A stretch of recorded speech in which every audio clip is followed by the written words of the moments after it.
5 days ago, Yah spoke to Ema Deborah and I, and it was not from our own understanding. So this Shabbat evening, we will continue to share with you what that message was in this lesson entitled, The Message from the Word of Yah, Part 2.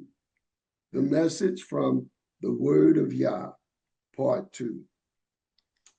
We shared in Part 1 that this message that we received this past first day was based around a message that we got from Yah out of the clear blue in response to some prayers and scriptures that Ema Deborah and I were studying and praying about in Nehemiah chapter 2 and Daniel chapter 9.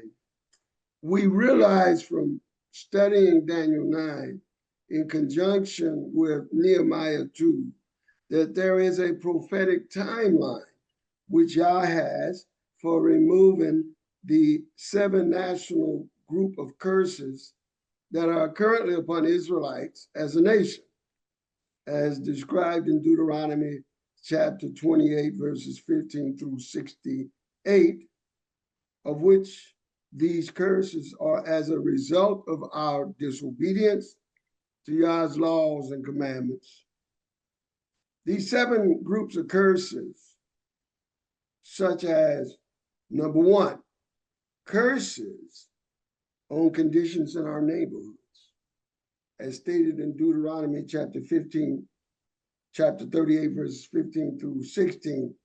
But it shall come to pass that if thou wilt not listen, hearken unto the voice of Yah Elohim, to observe, to do all his commandments and his statutes, which I command you this day, that these curses shall come upon thee and overtake thee. Cursed shalt thou be in the city, and cursed shalt thou be in the field. Curses number 2, group 2, curses in our family structures, as stated in Deuteronomy 28, verse 54, quote, so that the man that is tender among you and very delicate, his eye shall be evil toward his brother, and toward the wife of his bosom, and toward the remnant of his children, which he shall leave, who he will abandon. Curses number 3, economic curses, such as those described in Deuteronomy chapter 28, verse 43 through 44, quote, the stranger that is within thee shall get up above thee very high, and thou shalt come down very low. And he shall lend to thee, and thou shalt not lend to him. He shall be the head, and thou shalt be the tail.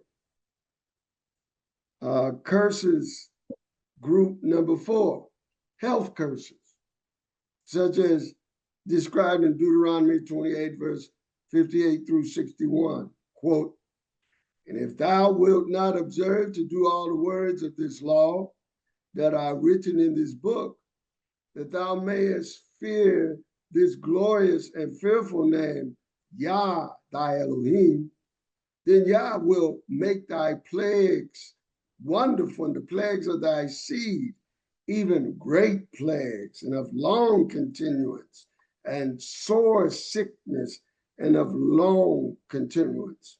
Moreover, he will bring upon thee all the diseases of Egypt, which thou wast afraid of, and they shall cleave unto thee. And also every sickness and every plague which is not written in the book of this law, then will Yah bring upon thee till thou be destroyed. Curses group number 5, high death mortality rates, such as described in Deuteronomy 28, verses 23 through 26. Quote, and thy heaven that is over thy head shall be brass, and the earth that is under thee shall be iron. Yah shall make the rain of thy land powder, and dust from heaven shall it come down upon thee till thou be destroyed. YAH shall cause thee to be smitten before thine enemies. Thou shalt go out one way against them, and flee 7 ways before them, and shalt be removed into all the kingdoms of the earth, and thy carcass shall be meat unto all fowls of the air, and unto the beasts of the earth, and no man shall fray them away. Curses group number 6, oppression curse, oppression curses, such as described in verses 28 through 29. Quote, Yah shall smite thee with madness and blindness and astonishment of heart, and thou shalt grope at noonday as the blind gropeth in darkness, and thou shalt not prosper in thy ways, and thou shalt be only oppressed and spoiled evermore, and no man shall save thee. Curses group number 7. Curses of false spiritual practices, as described in verses 36 through 37 and verse 64. Quote, Yah shall bring thee and thy king which thou shalt set over thee unto a nation which neither thou nor thy fathers have known. And thou shalt serve them. Thou shalt serve other Elohim, wood and stone. And thou shalt become an astonishment, a proverb, and a byword among all nations whither Yah shall lead thee. And Yah shall scatter thee among all people, from the one end of the earth even unto the other. And there shalt thou serve other Elohim, which neither thou nor thy fathers have known, even wood and stone. Unquote. Daniel in chapter 9, verses 11 through 14, confessed before Yah that these curses came upon us as foretold in the law of Moses, as was cited in Deuteronomy 28, that these curses came upon us for being disobedient to Yah's commandments.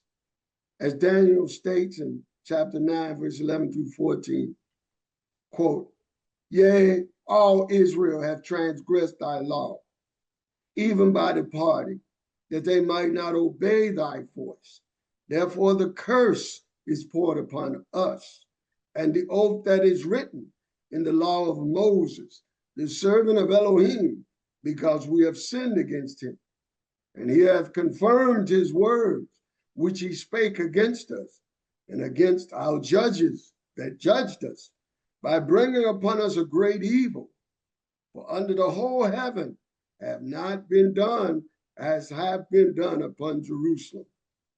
As it is written in the law of Moses, all this evil came upon us, yet made we not our prayer before Yah Elohim, that we might turn from our iniquities and understand thy truth. Therefore, Yah watched upon the evil and brought it upon us. For Yah Elohim is righteous in all his works, which he doeth, for we obeyed not his voice, unquote. It's because of Daniel's earnest confessional prayer to Yah in chapter 9 that Yah responded and sent Gabriel to Daniel to tell him of a timeline schedule that Yah has for how long Israelites would be under these curses as a nation before he will forever remove these curses from off us forever. As stated in Daniel 9, verse 24, quote, 70 weeks are determined upon thy people and upon thy holy city to finish the transgression and to make an end of sin and to make reconciliation for iniquity and to bring in everlasting righteousness and to seal up the vision and prophecy and to anoint the most holy.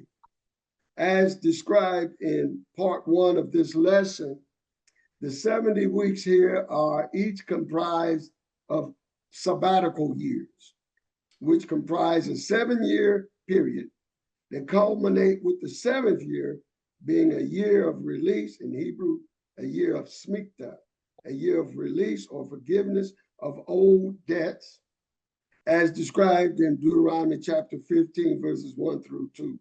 Quote, at the end of every 7 years, thou shalt make a release. And this is the manner of the release. Every creditor that lendeth aught unto his neighbor shall release it. He shall not exact it of his neighbor or of his brother, because it is called YAH's release.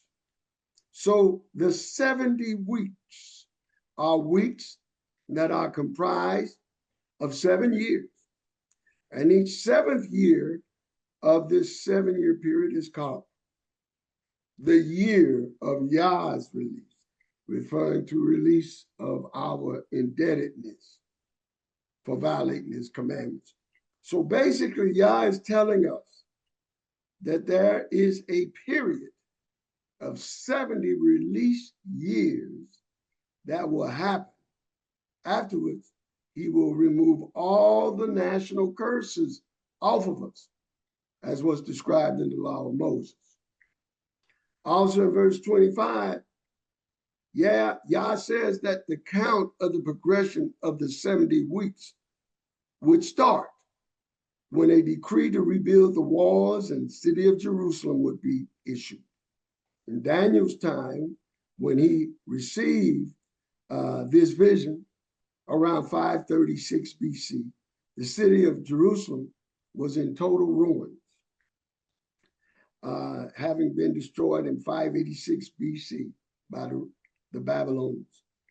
We will be having a commemoration service tomorrow night, this Saturday, Matzah Shabbat evening, commemorating this destruction of Jerusalem by the Babylonians, and also commemorating the destruction of Jerusalem that came later by the Romans on the same date on the Hebrew calendar called Tish B'Av, which means the 9th day of the 5th month, which is commemorated this year, starting this Saturday evening and ending Sunday evening.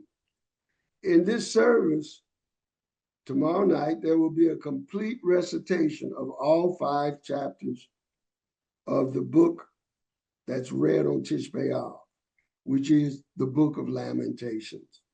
The recitations will be in Hebrew and English, accompanied by music and pictorial scenes of the history of the fall of our holy city of Jerusalem. All are invited. After the Babylonians had destroyed Jerusalem in 586 BC, Daniel is told in chapter 9, verse 25, that when a decree would be sent out to rebuild the city and wall of Jerusalem, that the 70 weeks count towards Israelite redemption would be activated, as stated, quote, verse 25 of Daniel 9, quote, know therefore and understand that from the going forth of the commandment to restore and to build Jerusalem unto the Messiah, the Prince, shall be 7 weeks, and 62 weeks. The city shall be built again, and the wall, even in troublous times. This count started when the decree mentioned in verse 25 of Daniel 9 was issued by the king of Persia in 445 BC and was commissioned upon the Israelite Nehemiah to fulfill it as described in Nehemiah chapter 2, verse 7 through 8, quote, moreover, I said unto the king, if it please the king, let letters be given to me to the governors beyond the river, that they may convey me over till I come into Judah. And a letter unto Asaph, the keeper of the king's forest, that he may give me timber to make beams for the gates of the palace, which appertain to the house, and for the wall of the city, and for the house that I may enter into. And the king granted me according to the good hand of my Elohim upon me. Hallelujah. Being the good hand of Yah was upon me. So nearly 100 years after Daniel received the vision of the 70 weeks prophecy in 536 BC, Nehemiah, around 445 BC, received the decree to carry out the rebuilding of the wall and city of Jerusalem. This decree is not to be confused with the decree by Cyrus of Persia for the rebuilding of the second temple that was issued in 536 BC as recorded in Ezra chapter 1. That decree was only for the rebuilding of the temple and not the wall and the city, which would later be issued by King Artaxerxes of Persia 90 years later in the time of Nehemiah, around 445 BC. So when this decree was sent forth for Nehemiah to rebuild the city and wall of Jerusalem, according to Daniel 9:25, this set off two counts within the 70 weeks countdown. One was a 7 weeks of years count, which is referring to the 49 years between 445 BC and 396 BC, when the wall and the city of Jerusalem rebuilding project was completed in the course of that time. But the second count of years within the 70 weeks count is a period of time described in verse 25 as 62 weeks of years, which is in summation a period of 434 prophetic years, which are comprised of 360-day years. The second count of 62 weeks of years, or 434 years, is the count of years after the wall and city of Jerusalem were completed after 7 weeks of years, which is referring to the 49 years of rebuilding Jerusalem that took place between 445 BC till 396 BC. But afterwards, this second count of 62 weeks of years, which is 434 years later, brings us down to a time around 28 AD, when the appearance of the ministry of our Master Yeshua emerged. As stated in Daniel 9:25, again, know therefore and understand that from the going forth of the commandment to restore and to build Jerusalem unto the Messiah the Prince shall be 7 weeks and 62 weeks, and the street shall be built again, and the wall even in troublous time. So there's listed here 7 weeks of years, which are 49 years for Jerusalem to be rebuilt and be completed, as happened in 396 BC.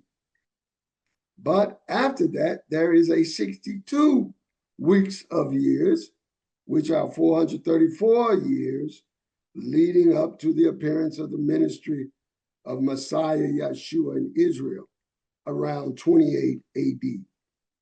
However, in Daniel 9:24, it does state that at some point in the progression of the 70 weeks countdown, that at some point this time count would stop, as stated, quote, verse 24 of Daniel 9, 70 weeks are determined upon thy people and upon thy holy city to finish the transgression and to make an end of sin and to make reconciliation for iniquity and to bring in everlasting righteousness and to seal up the vision and prophecy and to anoint the most holy.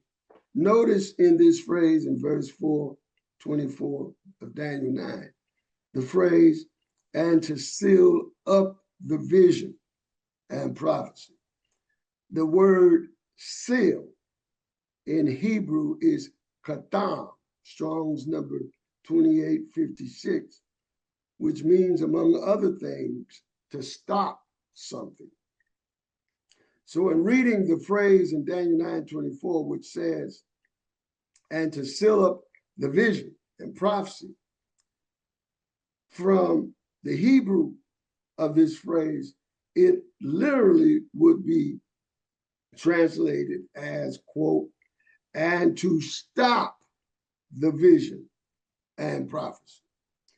This phrase means that after the 7 weeks of years had passed, and after the 62 weeks of years have passed, which sum total are 69 weeks of years, equaling 483 years, that after that,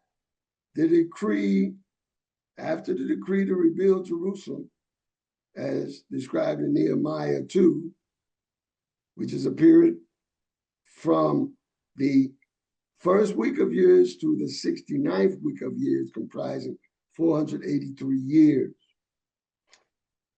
That in the completion of those years, that YAH would then stop the countdown of the 70 weeks of years at 69 weeks, leaving the 70th week yet to be activated as of this moment in time.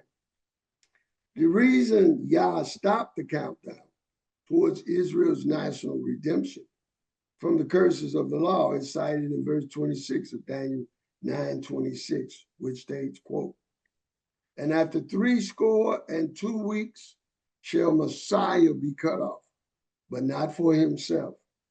And the people of the prince that shall come shall destroy the city and the sanctuary, and the end thereof shall be with a flood, and unto the end of the war desolations are determined.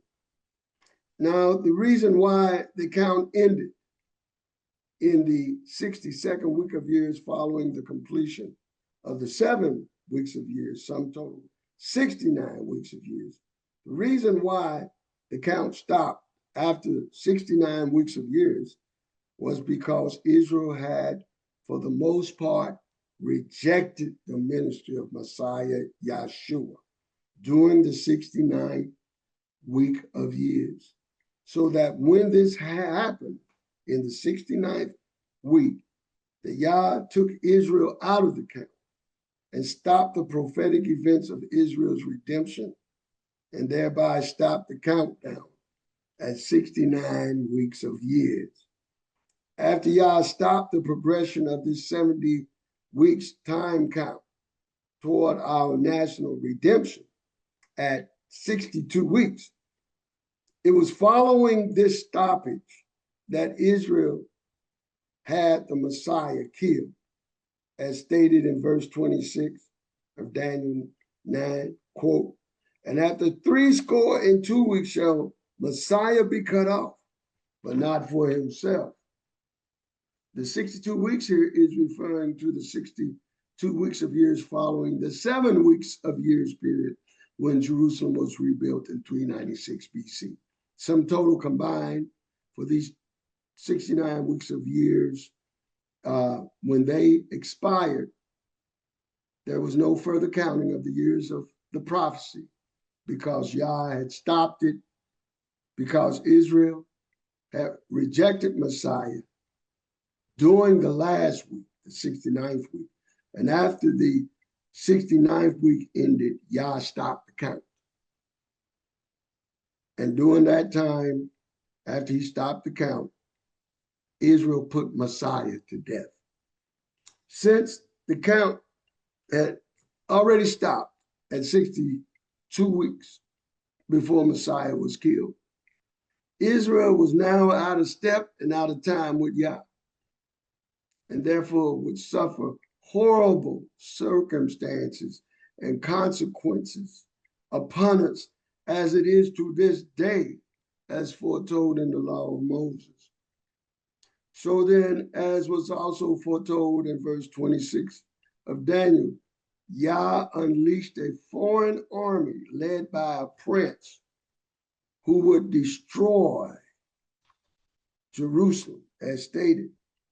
And the people of the prince that shall come shall destroy the city and the sanctuary, and the end thereof shall be with a flood. And unto the end of the war, desolations are determined.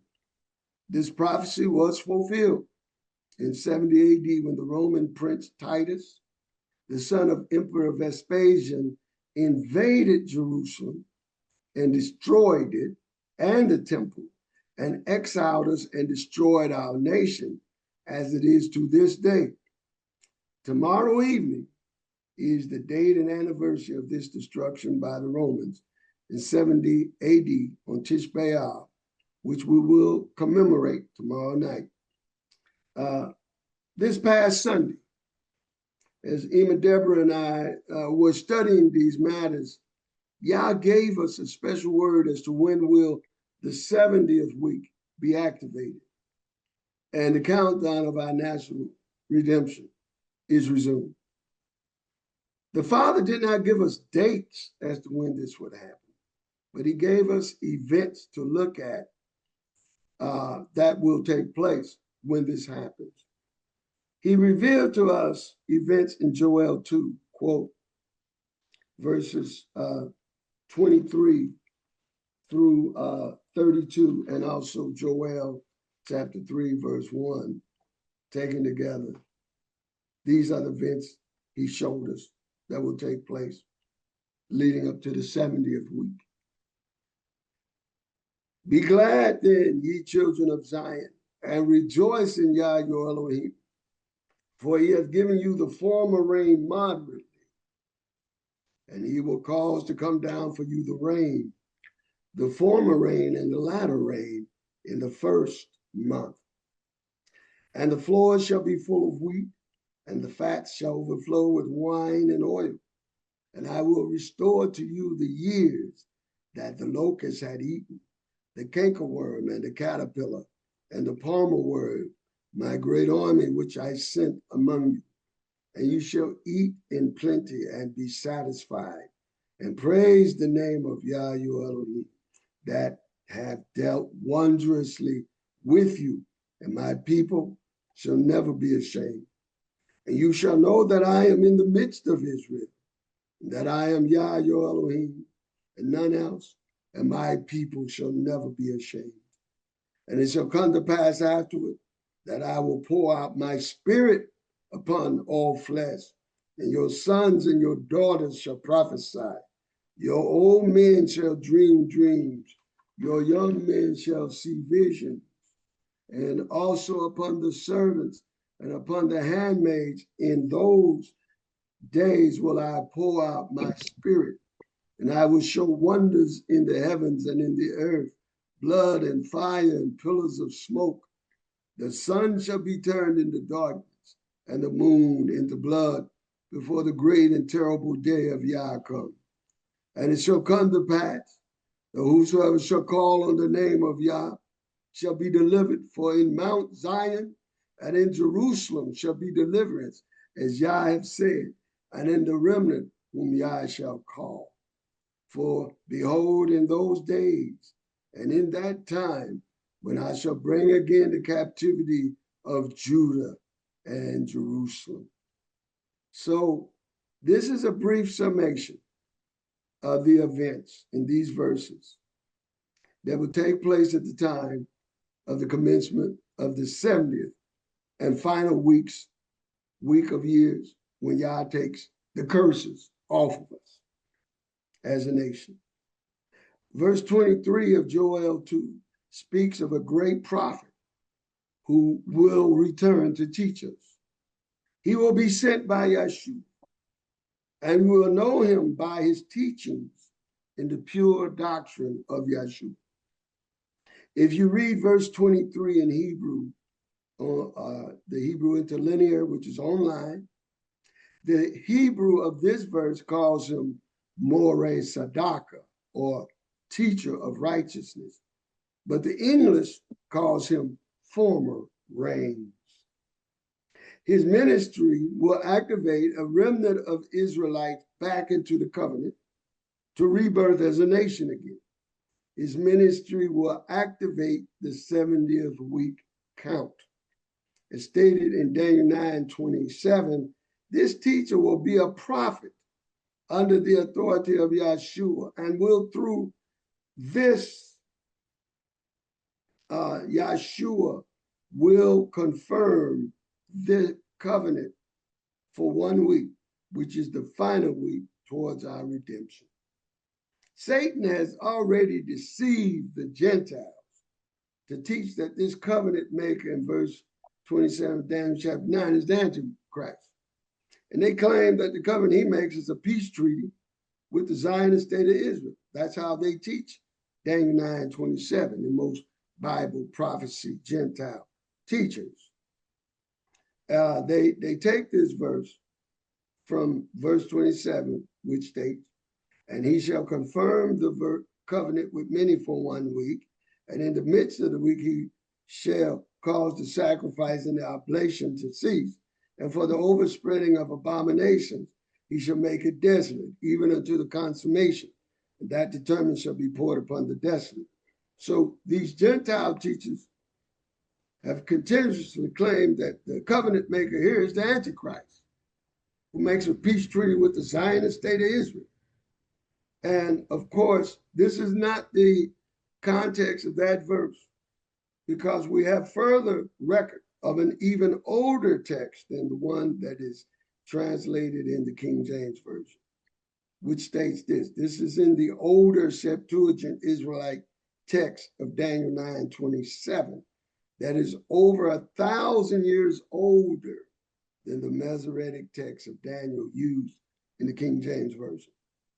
It describes the covenant maker, as being the Messiah, who strengthens covenant with his people at the time of the start of the 70 years prophecy in Daniel chapter 9, verses 26 through 27, as stated, quote, and after the 62 weeks, the anointed one, the Messiah, shall be destroyed, and there is no judgment in him.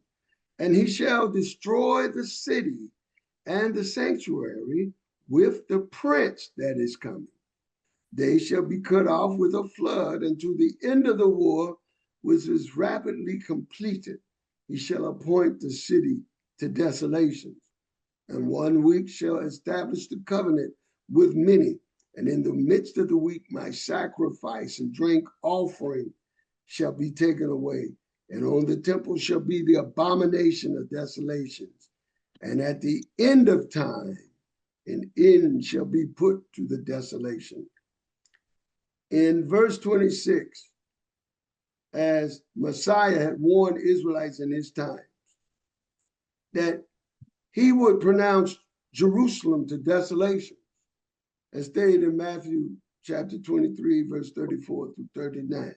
Quote, wherefore, behold, I send unto you prophets and wise men and scribes, and some of them you will kill and crucify, and some of them shall you scourge in your synagogues and persecute them from city to city, that upon you may come all the righteous blood shed upon the earth, for the blood of righteous Abel, unto the blood of Zachariah, son of Barachias, whom you slew between the temple and the altar.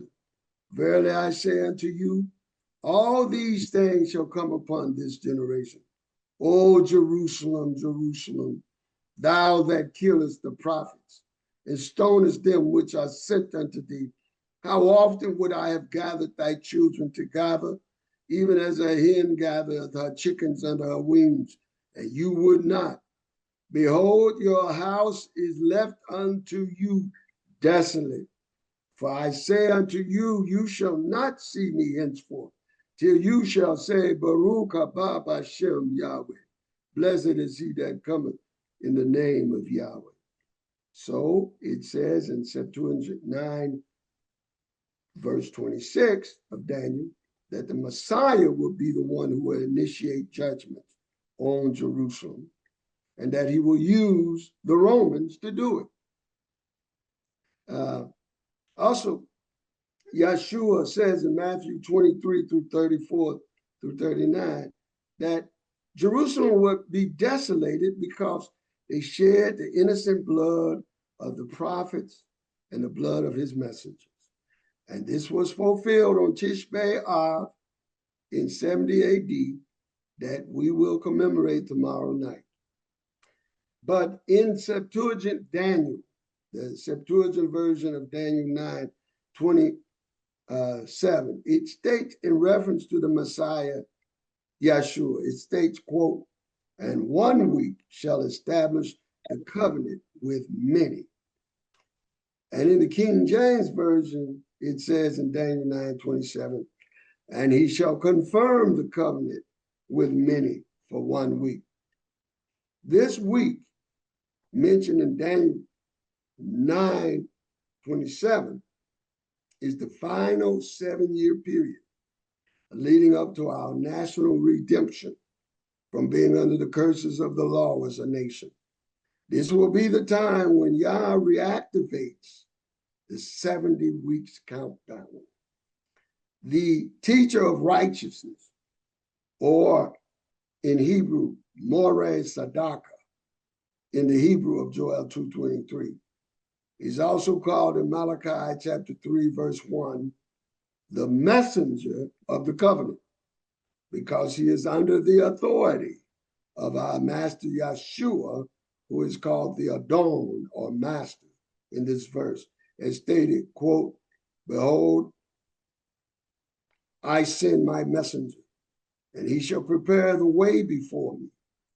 And the Adon, the master whom you seek, shall suddenly come into his temple, even the messenger of the covenant, whom you delight in. Behold, he shall come, saith Yah Sabaoth, Yah of hosts." In this King James translation, it states that the Adon, or master, is also the messenger of the covenant. Yet in ancient Israelite culture, a messenger is a servant of a master. And in the Hebrew of this verse, it does not say that the Adon, or master, is even the messenger of the covenant.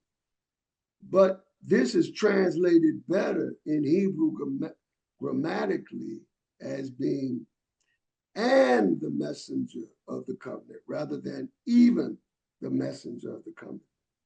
And this is how it is written in the ancient Israelite Targum, dated from 50 BC, of Malachi 3:1, which states, "Behold, I am sending my messenger to clear the way before me, and the sovereign you seek shall come to the temple suddenly.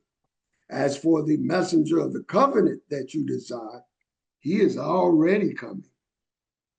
So ancient Israelites understood that the sovereign Adon is not the messenger of the covenant, but the messenger of the covenant is a servant who is sent before the Adon, just like John the Immerser was sent before the sovereign Adon, Master Yeshua.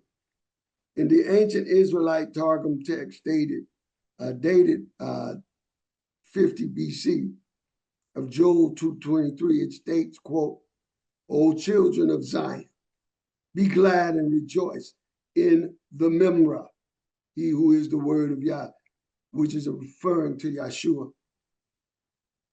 "Be glad and rejoice in the Memra, he who is the word of Yah, your Elohim, for he has given you back your teacher in righteousness." That this saying that Yeshua, who is the word of Yah, who in Aramaic of the ancient Targum text is called the Memra, that means the word of Yah, that he would send back to us a teacher of righteousness who formerly taught in Israel in ancient times. But this messenger of the covenant in Malachi 3:1 is the same Moreh Sadaka, teacher of righteousness in Joel 2:23, where he's called the teacher of righteousness, Moreh Sadaka in the Hebrew. But the English translation calls him the former rain. Malachi 3:5 names this ancient teacher of righteousness, who will be returned to Israel by the agency of Messiah Yeshua. Quote, as stated, behold, I will send you Eliyahu, Elijah the prophet, before the coming of the great and dreadful day of YAH. And he shall turn the heart of the fathers to the children, and the heart of the children to their fathers, lest I come and smite the earth with a curse. Eliyahu, the prophet Elijah, is described also as the servant of the Memra, the word of Yah, who is none other than Messiah Yeshua. In Deuteronomy chapter 30, verse 4, Eliyahu is described as the servant of the Memra, who is Yeshua. In the Targum text of Deuteronomy 30, verse 4, stated, though you may be dispersed unto the ends of the heaven, from thence will the Memra, the word of Yah, gather you together by the hand of Elijah, the great priest. And from thence he will bring you by the hand of King Mashiach. Hallelujah. Also, Malachi chapter 3, verse 1 calls Eliyahu the messenger of the covenant, implying his ministry will do as reported in Daniel 9:27, quote, and he shall confirm the covenant with many for 1 week. The word confirm, in Daniel 9:27 means to strengthen something. If you go to Strong's number 1396, it's the Hebrew word gabar. In this case, it means to strengthen covenant between Yah and his people. And this will initiate a prophetic revival of the Holy Spirit upon the Israelite people at the time, as was revealed to Deborah and I, in Joel chapter 2, verses 28 through Joel chapter 3, verse 1. That happens when Yah restores the captivity of Judah back into the land. As stated, quote, verse 28 of Joel 2 through chapter 3, verse 1 of Joel, quote, and it shall come to pass afterward that I will pour out my spirit upon all flesh, and your sons and your daughters shall prophesy. Your old men shall dream dreams.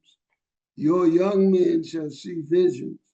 And also upon the servants and upon the handmaids in those days will I pour out my spirit. And I will show wonders in the heavens and in the earth, blood and fire and pillars of smoke. The sun shall be turned into darkness and the moon into blood before the great and the terrifying day of Yah come. And it shall come to pass that whosoever shall call on the name of Yah shall be delivered. For in Mount Zion and in Jerusalem shall be deliverance, as Yah have said, and in the remnant whom Yah shall call. For behold, in those days and in that time, when I shall bring again the captivity of Judah and Jerusalem. Hallelujah. Praise Yah.